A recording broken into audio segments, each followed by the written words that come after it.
esté con ustedes. Y con tu espíritu. Lectura del Santo Evangelio según San Mateo. Gloria a ti, Señor.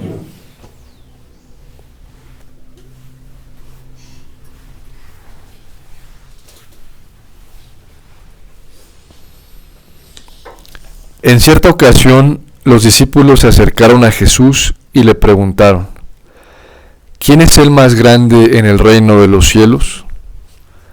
Jesús llamó a un niño, lo puso en medio de ellos y les dijo: yo les aseguro a ustedes que si no cambian y no se hacen como los niños, no entrarán en el reino de los cielos.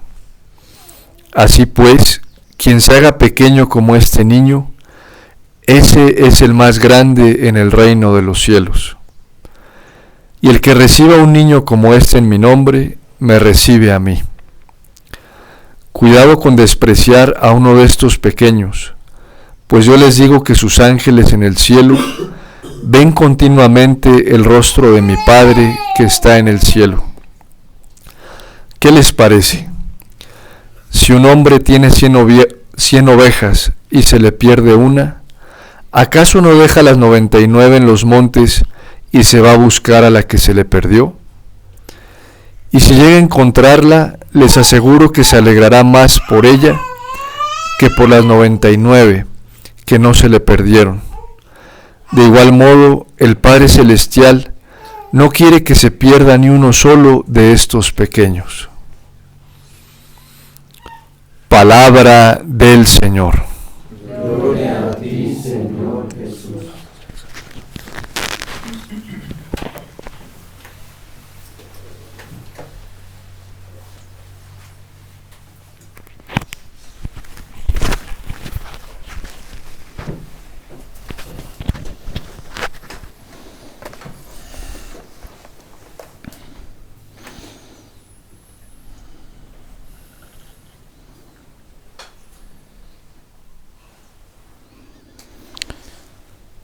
Tanto en el libro del profeta Ezequiel como en el Evangelio, hoy se nos está haciendo un llamado a la conversión. ¿Y por qué la conversión? Jesús mismo lo dice en el Evangelio, porque la conversión es la estatura de la pequeñez que el Señor está reclamando de cada corazón, de cada uno de nosotros. De hecho, pone a un niño en medio, lo pone en el centro, y dice que quien acoja a un niño de esos que están en el centro, está acogiendo al mismo Jesús. El nivel o la talla que el Señor quiere y espera de nosotros, pues lo hemos escuchado repetidas veces en el Nuevo Testamento. San Pablo en la carta a los Colosenses dice que la talla es Cristo y que ese es el fin al cual nosotros debemos llegar, tener esa estatura, la imagen de Cristo. De hecho, el sacramento del bautismo viene a plasmar esa imagen, esa semejanza en nosotros y a dejar en nosotros la misma imagen de Cristo. Desde el momento en el que Cristo padece, muere y resucita, y somos incorporados en su muerte por el bautismo y resucitamos con él también por el bautismo, el Padre se alegra y se goza, porque con lo único que él se alegra y se consuela es con la talla, la imagen de su propio Hijo. Y esa es la estatura de la conversión que Dios pide de todos nosotros los cristianos. San Pablo mismo en la carta a los Filipenses, contándonos su testimonio, dice que todo lo que él era, judío, educado en una de las mejores escuelas rabínicas, hebreo, hijo de hebreo de la tribu de Benjamín, conocedor de la ley, celoso de ella misma, perseguidor de los cristianos en el celo que tenía por cuidar la ley, ciudadano romano, creció en un ambiente griego, y todo eso lo considero basura. Eso no sirve, no cuenta para nada en eso tan extraordinario que es conocer a Cristo mi Señor. Y dice, a causa de él ya nada tiene valor para mí. Yo ya todo lo considero basura. ¿Cuál es el nivel o el grado de conversión que el Señor espera de nosotros? el ardor profundo de nuestro corazón por Él. Por eso el salmista hoy lo está diciendo: tus mandamientos, Señor, son mi alegría. Y estos días hemos estado diciendo que la plenitud de la ley, la plenitud de los mandamientos, la plenitud de la norma, la medida profunda de la norma es Cristo mismo. Cristo es la norma del Padre. Cristo es la talla que el Padre nos está ofreciendo y nos está presentando para que caminemos correctamente en su voluntad. Si nosotros no nos insertamos en Cristo, y si Cristo no es la delicia de nuestro corazón, la alegría, el gozo de nuestro corazón, la pasión y el entusiasmo de nuestro corazón, entonces todavía no hemos llegado al nivel de conversión que el Padre Celestial está esperando de nosotros. Por eso hoy al profeta Ezequiel, cuando lo escoge, lo llama y lo unge para una misión, le dice: come este libro y te lo vas a comer todo. Un libro que está escrito por dentro y por fuera. Un libro que tiene lamentaciones, que tiene reclamos y que tiene amenazas. Y ese libro mismo es Cristo. Cristo es el libro del Padre. En el libro del Apocalipsis vemos cómo San Juan tiene la visión de un libro que está sellado con 7 sellos.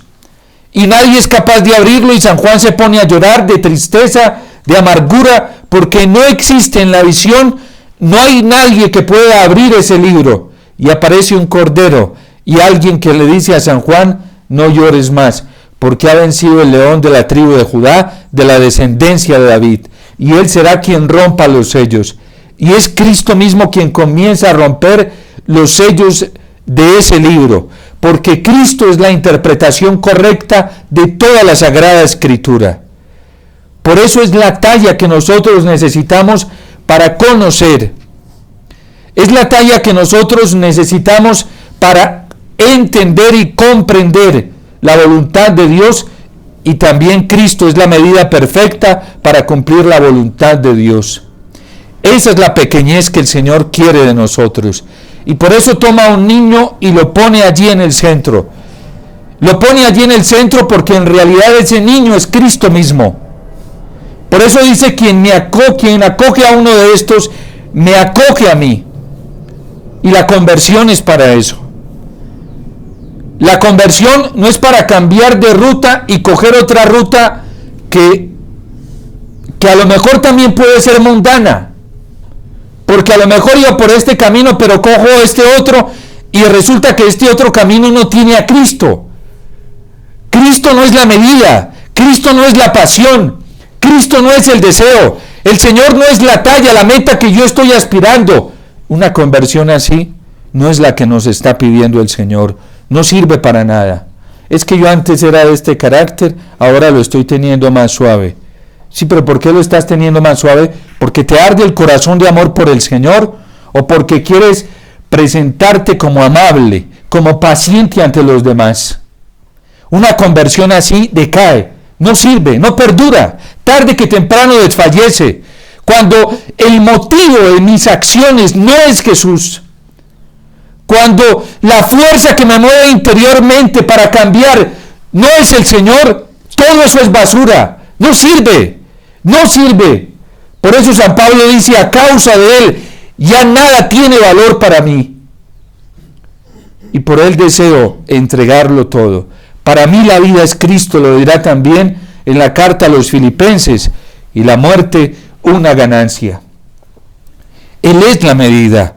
Y con el salmista hoy tendríamos que decir: me gozo más buscando a Jesús, buscando sus preceptos, que teniendo riquezas. Es que Jesús es el tesoro del Evangelio del que nos habla también San Mateo. Ese tesoro escondido, que cuando alguien lo encuentra, va y vende todo lo que tiene para poder quedarse con ese tesoro. Y ya no le importa nada más. Ya no tiene ningún otro interés en esta tierra más que ser de Él, más que vivir para Él. O también se parece el reino de los cielos a una mujer que encuentra una dracma de gran valor, que no le importa ya, no le importan todas sus riquezas con tal de quedarse con esa dracma. Y en realidad la dracma del Evangelio es Jesús. Él es el tesoro escondido. Él es la perla de gran valor también que encuentra un comerciante en perlas finas. Él tiene que ser el motivo de nuestra vida. Si nuestros cambios no tienen como fundamento y meta a Jesús, tarde que temprano nos desanimaremos, nos cansaremos y nos agotaremos. Uno no cambia en la vida, uno no renuncia a las cosas para obtener otras de menos valor. Eso no sirve de nada. Lo único que cuenta en esta vida es renunciar, pero renunciar por Cristo. Quien pierda su vida por mí y por el Evangelio la encontrará, pero quien desgaste y pierda su vida por otros tesoros que no son Jesús, que no son Cristo, esas personas van a terminar muy mal. Esas personas van a terminar sin sentido en la vida, no le van a encontrar sentido a nada, absolutamente a nada. ¿De dónde llega el cansancio, el desgaste humano? Cuando muchas de nuestras obras dentro de la iglesia y dentro de la vida cristiana no tienen como fin al Señor. Porque Jesús no es la causa de inspiración, pero tampoco es el fin de las obras. Por eso la Eucaristía es tan grande para nosotros. Y bella y hermosamente nos lo dijo el Concilio Vaticano II en la Sacrosanctum Concilium, que la Eucaristía es fuente de la vida cristiana. Un cristiano que no tome como punto de partida para todas sus actividades, sus quehaceres, sus trabajos, la Eucaristía, es un cristiano que tarde o temprano se va a terminar desgastando. Tarde o temprano se va a terminar muriendo, porque la Eucaristía es la fuente de la vida. La Eucaristía, que es Cristo mismo, es la fuerza de la inspiración. La Eucaristía es el motor que nos da fuerzas sobrenaturales para elaborar y hacer muchas acciones. Pero la Eucaristía también, dice el Concilio Vaticano II, es culmen de la vida cristiana. Por eso de la Eucaristía extraemos toda la fuerza, y a la Eucaristía venimos y traemos también todas nuestras ofrendas, nuestros cansancios, nuestras debilidades, nuestros miedos, nuestras imperfecciones, todo lo que vamos encontrando a lo largo del día y que nos encontramos en nosotros mismos como debilidad, aquí lo traemos a la Eucaristía. Cuando Cristo deja de ser la fuente de inspiración y cuando Cristo deja de ser el culmen de nuestros trabajos, entonces nada sirve, o a lo mejor sí servirán las cosas, pero ¿saben para qué servirán? Para cansarnos, para desanimarnos, para angustiarnos. La Eucaristía, Cristo mismo, es que Cristo es la Eucaristía, es la presencia real de Dios, de su amor, es su voluntad. Tanto que hablamos de la voluntad de Dios, ¿dónde está expresa la voluntad de Dios? Está en la Eucaristía, porque además en la Eucaristía es donde converge la mayor entrega y la mayor ofrenda que el Padre hace por nuestra salvación.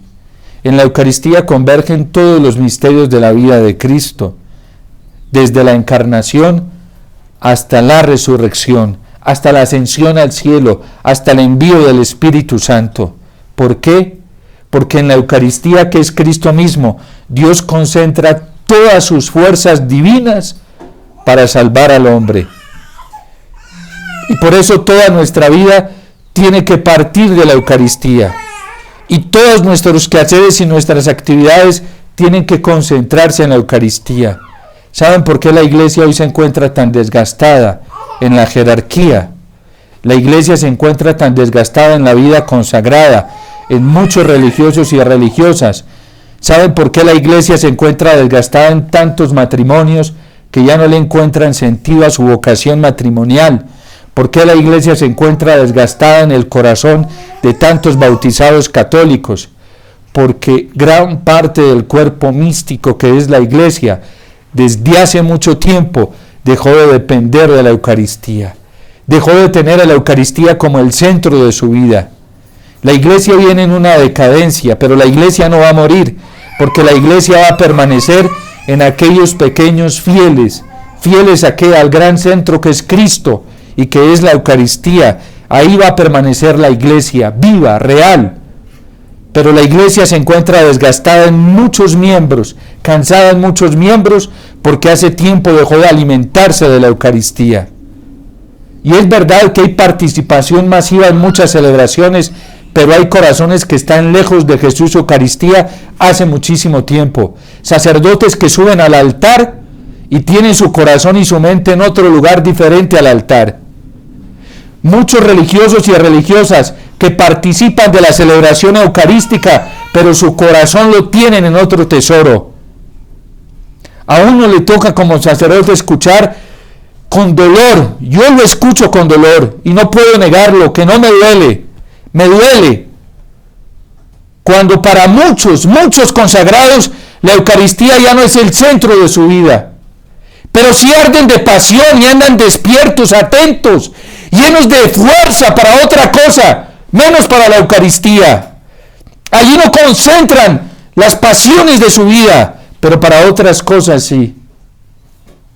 ¿Cuántos vienen a la Eucaristía y se la pasan distraídos toda la Eucaristía, pensando en otras cosas? ¿Por qué? Porque donde está tu tesoro, ahí está tu corazón. Y esa es la verdad.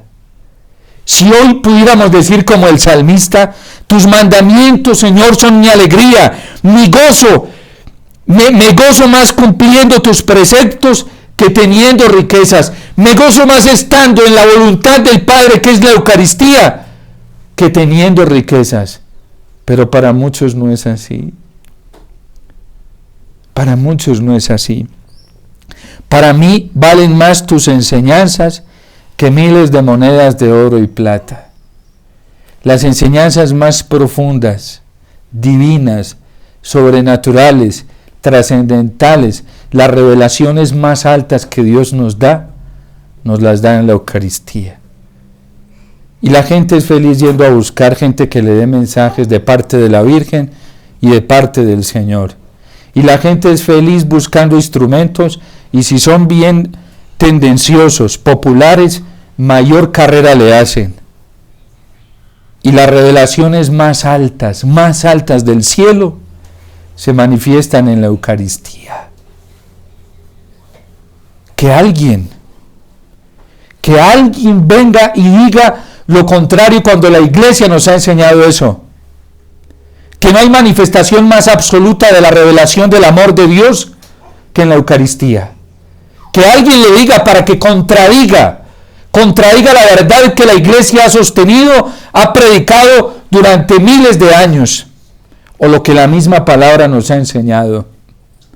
Es más, la Iglesia cerró el canon cuantitativo, lo cerró con el Concilio de Trento, y la Iglesia dijo definitivamente que ya no iba a existir ninguna revelación que superara la gran revelación que ya teníamos en la palabra de Dios. Y aquí en el altar el Verbo se hace carne y pone su morada entre nosotros, y vemos su gloria, la gloria que tiene junto a Dios, porque no hay una expresión mayor de la gloria de Dios, de su amor, de su bondad, de su sobrenaturalidad, que en la Eucaristía. ¿Por qué no la vemos? ¿Por qué no la experimentamos? ¿Por qué no la sentimos? Porque donde está tu tesoro, allí está tu corazón. Uno comienza a sentir y a experimentar lo que más esté deseando, lo que más valor tiene para uno, lo que más prioridad tiene para uno en el corazón. Y por eso nuestras alegrías, las alegrías nuestras y los gozos no son muchas veces como los del salmista. Me gozo más cumpliendo tus preceptos. Para mí valen más tus enseñanzas. Tus preceptos son mi herencia perpetua. A lo mejor muchos no tenemos esa experiencia en la Eucaristía, porque las fuerzas de nuestra vida están concentradas en otros tesoros que no son el Señor. Y entonces es ahí donde necesitamos conversión. Es ahí donde viene y aplica para nosotros esta enseñanza del Señor. En verdad les digo que quien no se haga pequeño como este niño, así pues, quien se haga pequeño como este niño, ese es el más grande del reino de los cielos. Y dice Jesús, si ustedes no cambian y no se hacen como los niños, no entrarán en el reino de los cielos. Es en serio, hermanos, el Señor no está jugando con nosotros. A Nicodemo se lo hace, se lo dice con mucha claridad y con mucha contundencia. En verdad te digo que si no naces de nuevo, no puedes ver el reino de Dios. ¿Y saben dónde está el reino de Dios? Es más, el reino de Dios tiene nombre y se llama Eucaristía. Ese es el reino de Dios, porque es Cristo. Y en verdad te digo, le dice el Señor a Nicodemo, se lo advierte claramente, Jesús no da vueltas. Es que Jesús nunca tuvo reserva alguna para decirle a sus interlocutores que necesitaban convertirse. Y nosotros, no, Padre, ese es un proceso, venga, no se le meta así a la gente. Padre, espere, que es que a los jóvenes hay que saberles hablar, venga, así no. Padre, venga, se asusta a la gente y se vacían las iglesias, no. Padre, esto toca así con estilo, sí, al estilo del mundo, si metámosle mundo. No, Jesús no da vuelta, te aseguro. Le dice en su primer encuentro con Nicodemo, que si no naces de nuevo, no puedes ver el reino de Dios. Y Nicodemo se extraña y le reclama, hasta le reprocha, porque le dice, ¿cómo puede ser eso? O sea, ¿usted qué está diciendo? ¿Cómo puede uno meterse en el vientre de la madre y volver a nacer? Y vuelve Jesús con la misma y le dice, te aseguro, en verdad te digo, en verdad que si no naces del agua y del Espíritu, no puedes entrar al reino de los cielos. Ahora la sentencia es mucho más fuerte. Que Jesús le está diciendo, no, venga, vámonos caminando, tomémonos un tintico junticos, venga. No. Así, de una. Y por eso el Señor hoy manda al profeta Ezequiel a decirle a ese pueblo testarudo, de dura cerviz, que tiene que convertirse. Y el libro que le da que se mastique es un libro de lamentaciones y de amenazas. ¿Es que no lo está haciendo Jesús con Nicodemo? Te aseguro que si no naces del agua y del Espíritu, no puedes entrar al reino de Dios. Hay gente que, a mí viene gente al confesionario, pero eso no es ni uno ni dos, muchos pasan por estas manos. Me impactó un día, llegó un joven a pedirme que lo confesara. Y cuando le estaba dando la absolución se tiró al piso a llorar. Así literal lloraba. Lloraba y me dijo, Padre, yo comencé a escuchar sus homilías y me resistí a escucharlas, porque me parecían demasiado fuertes. Y mire a dónde me trajeron, Padre. De rodillas llorando ahí en el piso, experimentando la misericordia del Señor, porque prefirió ser dócil, humilde y sencillo y acoger la invitación que el Señor le estaba haciendo, que seguir endureciendo su corazón. Yo qué culpa si el Señor me pone a hablar, yo no conozco a nadie. Mucha gente que escucha las homilías, yo ni las conozco, ni sé quiénes son. Pero allá está el Señor entrando como una saeta, ¡pum! A mí me toca verlos. Si no fuera porque los viera en el confesionario, a lo mejor el demonio me ganaría la partida diciendo que yo me estuviera inventando todo esto. Pero bueno, eso es cosa del Señor, no mía. Porque es imposible que alguien venga y llegue y quiera cambiar toda su vida y así comience a caminar. Eso no puede ser humano. Eso solamente puede venir del Señor. Y solamente puede venir de su gracia. En verdad te digo que si no naces del agua y del Espíritu, no puedes ver el reino, no puedes entrar al reino de Dios. Si no se hacen, y lo pone en el centro, si no se hacen como este niño, no pueden entrar al reino de Dios. Es más, si fuéramos a la expresión del verbo en griego, Jesús es muy enfático. Jesús, si no se convierten, porque esa es la expresión de Jesús en realidad, la expresión griega dice, si no se convierten, no pueden entrar al reino de los cielos. Y si no llegamos al cielo cuando muramos al juicio, con la talla de Cristo, nos vamos a trancar porque la puerta para entrar al cielo tiene medidas. Está hecha con unas medidas. Y la silueta de esa puerta la dejó marcada Cristo en su resurrección. Cuando se levantó del sepulcro y ascendió a los cielos, esa puerta quedó perpetuada con una silueta. Y para poder pasar por ahí todos tenemos que tener esa medida. Y si no la tenemos no vamos a caber. Por eso dice el Señor en el Evangelio que Él es la puerta. Que Él es la puerta. Y si nosotros llegamos con otras medidas que no son las de Cristo, no vamos a entrar. Ahí nos la vamos a pasar intentando entrar, pero no vamos a caber. Cristo es la medida perfecta. La medida del reino de los cielos. Y por eso pone al niño en el centro y les dice, les aseguro que quien acoge a uno como estos, me acoge a mí. Entonces, esto es en serio. El Señor nos está llamando a la conversión y no a cualquier conversión, no es cualquiera. La medida es Cristo. La medida es Él, no otra. No otra. Nosotros no podemos aceptar otra medida. Es mentira, es una falsedad, es un engaño. Y hoy nos están predicando a otro Cristo muy diferente al del Evangelio.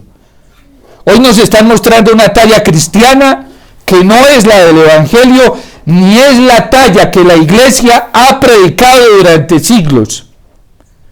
Hoy nos están mostrando un arquetipo de cristianismo que no es real. Bueno, ya el magisterio de la Iglesia nos lo advirtió, el Catecismo de la Iglesia Católica en el numeral 675, recogiendo todo el magisterio de 2000 años, la tradición de 2000 años, sobre todo documentos magisteriales de papas, encíclicas, nos dice que en la última prueba que la Iglesia vivirá, se presentará un pseudo mesianismo.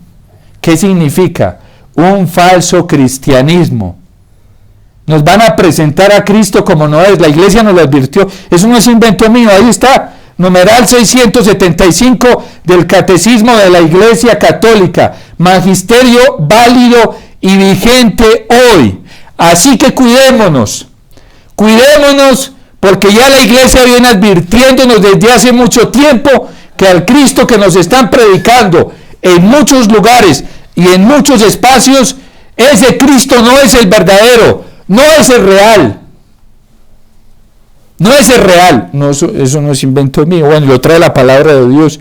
San Juan lo repite varias veces, que esos anticristos que hablan de Cristo salieron dentro de ellos mismos.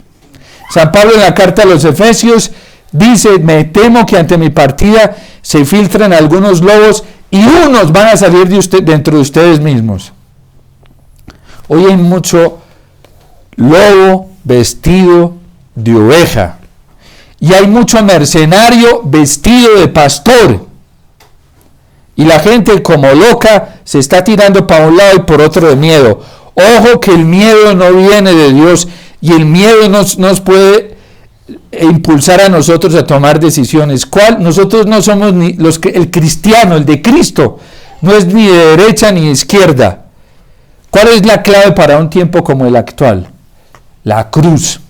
Donde haya más cruz, donde haya más humillación, donde haya más persecución por el nombre de Cristo, donde haya más vestigios de la pasión del Señor, por ahí es. Pero ¿saben por qué la gente se tira para un lado y para el otro? Por huirle a la cruz, porque le tiene miedo a la cruz. Y eso le pasó a los apóstoles también. Cuando le llegó el momento a Jesús de Getsemaní, solamente Juan era el que estaba ahí, ¿sí? Y toda la pasión lo acompañó uno solo. Pedro lo negó, se llenó de miedo y el miedo lo llevó a tomar decisiones incorrectas. El miedo nos lleva a cosas muy incorrectas y nos lleva a ser desesperados, nos lleva a perder la esperanza, el miedo nos lleva a ser acelerados, ansiosos. El miedo solo despierta eso. ¿Qué despierta el Espíritu del Señor? ¿Qué despierta la cruz verdaderamente? Despierta paz, despierta confianza, despierta una alegría sobrenatural, despierta una fuerza sobrenatural, abre los ojos de la fe para ver a Dios donde humanamente no se puede ver. Y eso solamente brota de la Eucaristía. Por eso no dejemos que nada ni nadie nos aparte de la Eucaristía. Miren, hoy hay algunos que se hacen llamar los defensores de la iglesia y ya se separaron de la iglesia. Y ya no están con la iglesia, ya están desobedeciendo a la iglesia, porque se están tomando la justicia por su propia mano. Y la justicia aquí, el único juez, el único que tiene la potestad de hacer justicia es Cristo. Y se hacen llamar remanentes fieles. No, el verdadero remanente fiel es el que permanece fiel al Evangelio, a Cristo, y se mantiene anclado en la Eucaristía, y se deja humillar, y se deja maltratar por Cristo, y se deja perseguir por Cristo, y se deja calumniar por Cristo. Ese es el verdadero remanente fiel, el que tolera, acepta la humillación, el desprecio, el maltrato por Cristo, que a nosotros nos calumnien, pero eso es normal si estamos siguiendo al Señor, ¿sí? Que nos difamen por seguir al Señor, eso es normal, que nos persigan. Antes yo estoy asustado, porque yo pienso, digo, yo como que no voy por el camino que es, Dios mío, ¿sí? Porque todo es tan fácil. Cuando todo es tan fácil uno se asusta, y uno dice, ¿será que sigamos por donde es o no? Yo me asusto, yo me alarmo, ¿sí? Porque al Señor le tocó vivir otra cosa muy diferente. A los apóstoles y a los discípulos les tocó vivir otra cosa muy diferente. No, es que el descanso nuestro va a ser en el cielo, ¿sí? Aquí el Señor nos promete toda su fortaleza, su ayuda, pero ¿qué es lo más normal hoy? Lo más normal a un cristiano que esté siendo fiel es la calumnia, es la persecución. Eso es lo más normal. Y ahí dice el Señor, alégrense cuando eso esté pasando, ¿sí? Pero por ser fieles a Cristo, ¿sí? Por ser fieles al Señor. ¿Cómo se da cuenta una persona que vive en estado de gracia? Porque está viviendo en estado de gracia, no vive en pecado, por serle fiel al Señor y le viene la persecución. No, que a ti te persigan porque estás dando escándalo público, porque estás en bueno, no, ya eso es otra cosa. Eso es otra cosa, dice el apóstol San Pedro. ¿Sufrir por eso? Pues no, antes hay que reparar todo lo que sea posible, ¿sí? Hay gente que vive en pecado grave, y es que me están persiguiendo mucho, es que no, ese es fruto de tu pecado. No es que estás viviendo con el diablo ahí, y te estás dando la mano con él, y haces pactos con él, ¿sí? No, la persecución que vivieron los santos fue en niveles de gracia, de fidelidad al Señor. Precisamente por ser fieles al Señor, el diablo los volvió nada. Por no aceptar las tentaciones del demonio, el diablo los volvía nada. Sí. Pero eso es el que vive en pecado, no. No, es que vivir en pecado es estar haciendo pacto con el mal, con el demonio ahí mismo. Eso no es persecución. Por amor a Cristo. Por amor a Cristo es dejarse fusilar antes que caer en la tentación como los santos. Prefiero morir antes que pecar. Que me acribillen, que lo pierda todo antes que pecar. Esa es la talla de la conversión que nos pide el Señor. Y muchos han muerto y se han ganado el cielo por eso. Porque han preferido morir antes que pecar. Que el Señor nos dé la gracia de ser, bueno, ya nos la dio, que nosotros nos la creamos y sobre todo extraigamos esa fuerza sobrenatural de la Eucaristía para mantenernos en pie.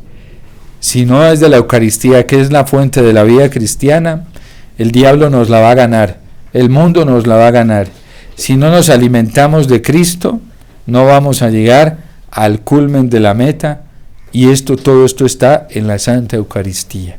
Por eso cada vez procuremos vivir con mayor intensidad nuestras Eucaristías, porque aquí el Señor nos garantiza toda la fuerza sobrenatural para vencer al mundo, para vencer al demonio y para vencernos a nosotros mismos. Quien tiene su corazoncito puesto en otros tesoros, que vaya y le pida fuerzas a esos ídolos, a ver para qué le sirven esas fuerzas. Dios te salve María, llena eres de gracia, el Señor es contigo. Bendita tú eres entre todas las mujeres, y bendito es el fruto de tu vientre, Jesús. Santa María, Madre de Dios, ruega por nosotros pecadores, ahora y en la hora de nuestra muerte. Amén.